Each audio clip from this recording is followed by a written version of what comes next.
Maswerteng hapon po mga ka-STL. Narito na po ang resulta ng STL Batangas para sa araw na to, second draw.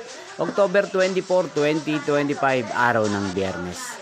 Naway ang mga natayan niyo pong mga numero kanina ay manalo nawa ngayong hapong ito, 4:30 PM. Kaya kunin nyo na po ang inyong mga ticket. Narito na po ang resulta. Ang mga numerong nanalo sa STL Batangas ngayong hapong ito, October 24, 2025, 4:30 PM. Second draw result, 29 at 5 in exact order. Again, 29 at 5. At ngayong hapong ito sa STL Batangas, atin pong i-shoutout si Ate Irene ng Batangas na nanonood po sa channel na to. Shoutout po sa inyo, Ate Irene. Sana po ay nasa maayos kayong kalagayan. Inyo pong napanood ang resulta ng STL Batangas sa channel na to, Roderick Hernandez TV.